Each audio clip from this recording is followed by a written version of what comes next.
Question 546. When selling a foreclosed property under the power of sale clause of a trust deed, the trustee must wait 3 months before A. Publishing a notice of foreclosure, B. Publishing a notice of intention to sell, C. Recording a notice of default, D. All of the above. Correct answer is B. Publishing a notice of intention to sell. Here's the typical timeline for a non-judicial foreclosure, power of sale, under a trust deed in California. 1. Notice of default, NOD, is recorded. This officially starts the foreclosure process. There is no mandatory waiting period before recording the NOD once the borrower is in default. 2. 3-month reinstatement period. After the NOD is recorded, the borrower generally has a period of 3 months to reinstate the loan by paying all past due amounts, plus fees and costs. 3. Notice of trustee's sale, NOTS, is recorded and published. If the loan is not reinstated within the 3-month period, the trustee can then proceed to publish the notice of trustee's sale. This notice sets the date, time, and place of the foreclosure auction. The NOTS must be 1. Recorded at least 14 days before the sale. 2. Posted on the property at least 20 days before the sale. 3. Published in a newspaper of general circulation once a week for 3 consecutive weeks, with the last publication no less than 5 days before the sale. Therefore, the trustee must wait the initial 3-month reinstatement period after recording the notice of default before they can publish the notice of intention to sell, which is effectively the notice of trustee's sale.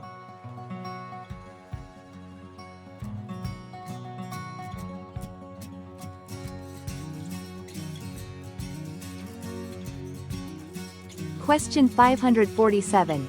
Mark conveys his property to Matthew and Elizabeth. The reasonable assumption is that Matthew and Elizabeth are A. Tenants in severalty, B. Joint tenancy, C. Tenancy in common, D. Community property. Correct answer is C. Tenancy in common. Tenants in severalty refers to ownership by one individual or entity alone. Since the property is conveyed to 2 people, this is not applicable. In California, community property is property acquired by a married couple during their marriage. While Matthew and Elizabeth could be married, the conveyance doesn't state this. Without indication of a marital relationship, it's not a reasonable initial assumption.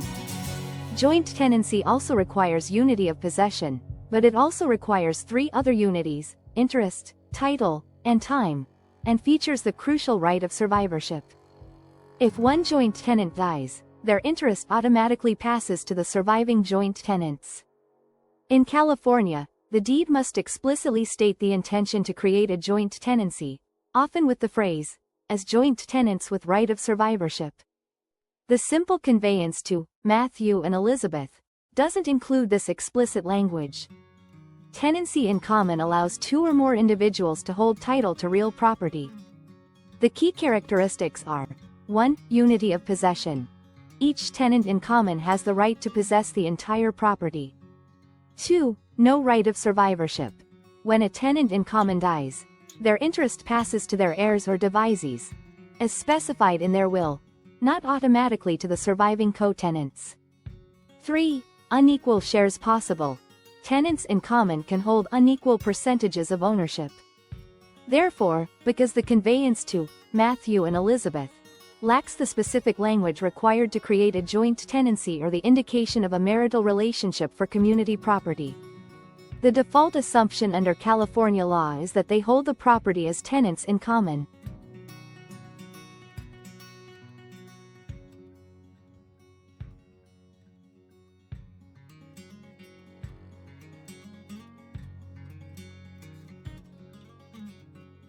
Question 548. A subdivision is a housing development created by dividing a parcel of property into individual lots. B. Houses in the same neighborhood that resemble each other in style and size. C. Property divided in half by a subway line. D. None of the above. Correct answer is A. Housing development created by dividing a parcel of property into individual lots. A subdivision is the legal and physical act of dividing a larger piece of land into smaller, separate parcels or lots. These lots are typically intended for the construction of individual homes or other buildings, forming a housing development or community. The process often involves surveying, mapping, and the installation of infrastructure like roads, utilities, and sometimes common areas. While many subdivisions feature similar-looking homes due to developer planning, the defining characteristic of a subdivision is the division of land, not necessarily the architectural style of the houses built on it. Property divided in half by a subway line describes a physical division of a specific property. It doesn't relate to the broader concept of a subdivision as a planned housing development created through land division. Therefore, the essence of a subdivision is the division of a larger parcel into smaller lots for development.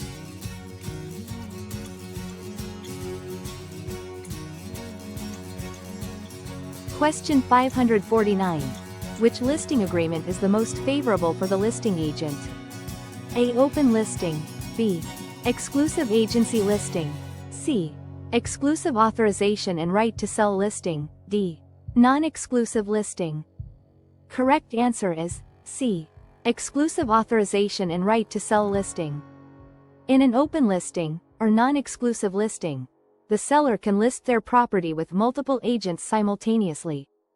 Only the agent who actually finds a ready, willing, and able buyer earns a commission. If the seller finds a buyer on their own, no commission is owed to any of the agents.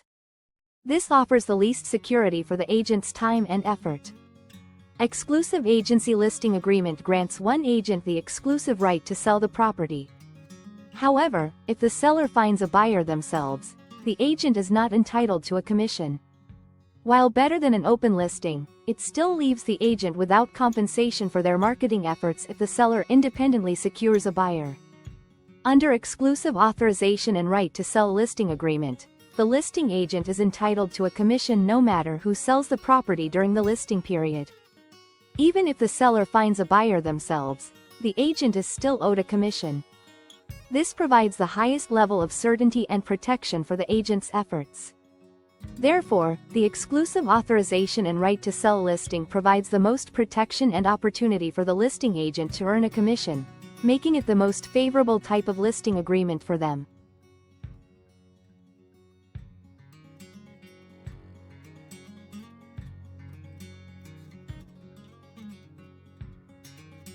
Question 550.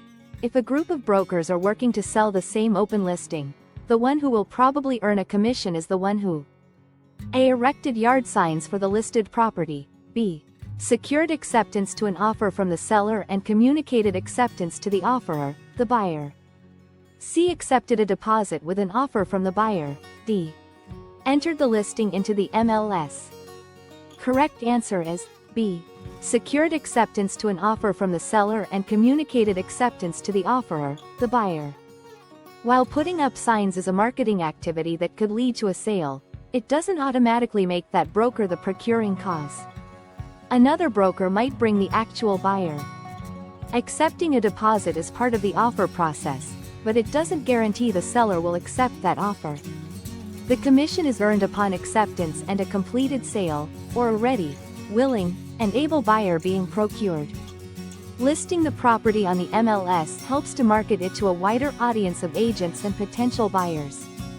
But it doesn't automatically mean that broker is the one who brought the buyer and secured the accepted offer. Another agent could find the buyer through the MLS listing. In an open listing, the seller agrees to pay a commission only to the broker who is the procuring cause of the sale. Procuring cause generally means the broker whose actions directly and continuously led to the buyer and seller entering into a binding agreement. Question 551. In regard to tax purposes, the assessor would consider a new well installed at a farm as an A. Maintenance. B. Addition. C. Improvement. D. Personal property. Correct answer is C. Improvement. Maintenance refers to actions taken to keep existing property in good working order. Installing a brand new well is not maintaining an existing one, it's creating something new. While a well is added to the property, the term improvement is the more common and legally precise term used by assessors to categorize such permanent enhancements for property tax purposes. An addition might more typically refer to adding a new structure to an existing building. Personal property is movable property that is not permanently attached to the land. A well, once installed, becomes a permanent fixture of the real property. Improvement. An improvement is a permanent addition to real property that increases its value or useful life. A new well is a significant, permanent addition to the land that enhances its functionality and value, particularly for agricultural use. It's considered a capital investment in the property.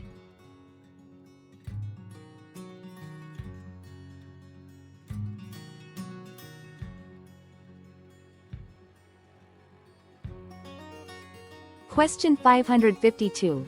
Any solicitation materials serving as a real estate agent's initial point of contact with a customer must include the A. Regulations of the Real Estate Commissioner, B. Agent's license identification number, C.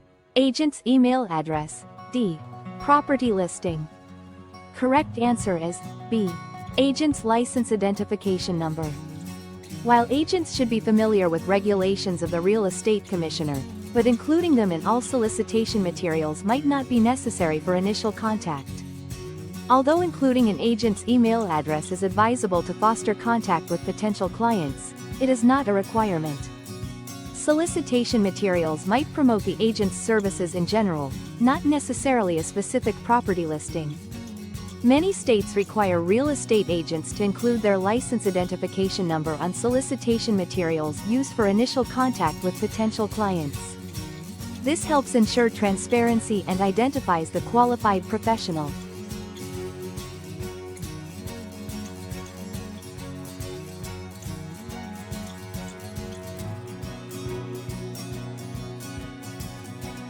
Question 553. Which of the following is correct in its description of an agency? A. An exclusive agency listing does not require a termination date. B. Open listings must include a termination date to be enforceable. C. Multiple listings are usually net listings. D. Multiple listings most often are exclusive listings. Correct answer is D. Multiple listings most often are exclusive listings. All listing agreements in California, including exclusive agency listings, must have a definite termination date according to the California Business and Professions Code. This prevents open-ended agreements and protects sellers. While it's good practice to have a termination date on all agreements to avoid disputes, the enforceability of an open listing in California might not strictly hinge on a specific termination date in all situations, especially if the procuring cause can be clearly established. However, having a definite term is still highly recommended for clarity and legal soundness.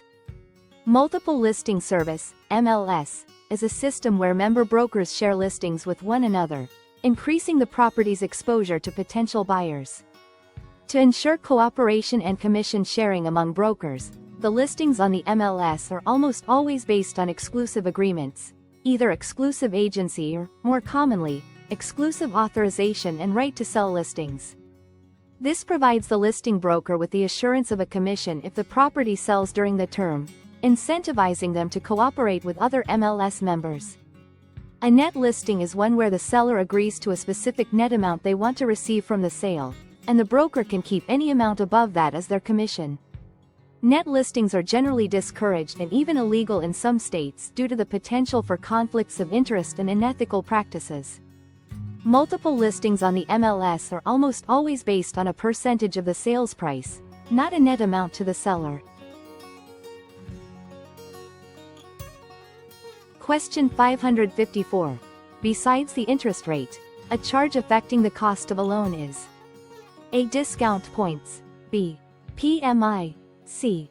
Origination fees, D. All of the above. Correct answer is D. All of the above. Discount points are fees paid directly to the lender at closing in exchange for a reduced interest rate. 1 point equals 1% of the loan amount. Paying points lowers your monthly payments over the life of the loan but represents an upfront cost. PMI, private mortgage insurance, is typically required by lenders when a borrower makes a down payment of less than 20% on a conventional mortgage. PMI protects the lender if the borrower defaults and adds to the monthly cost of the loan. Origination fees are charges imposed by the lender to cover the costs of processing the loan application. They are usually expressed as a percentage of the loan amount and are paid at closing. All three of these charges increase the total amount a borrower pays over the life of the loan, beyond just the principal and interest calculated based on the stated interest rate. They represent additional costs associated with obtaining the financing.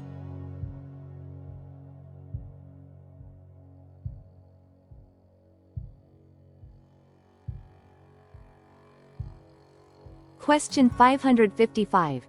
The U.S. Treasury issues short-term securities maturing in 1 year or less which are called A. Treasury notes, B. Treasury bonds, C. Treasury bills, D. Treasury interest-bearing instruments. Correct answer is C. Treasury bills. Treasury notes are medium-term securities issued by the U.S. Treasury with maturities ranging from 2 to 10 years. Treasury bonds are long-term securities issued by the U.S. Treasury with maturities exceeding 10 years. Treasury interest-bearing instruments is a general term that could encompass Treasury bills, notes, and bonds. Treasury bills are short-term government securities with maturities of 1 year or less. They are sold at a discount and redeemed at maturity for their face value. The difference between the purchase price and the face value represents the investor's interest. They are a low-risk investment due to being backed by the U.S. government.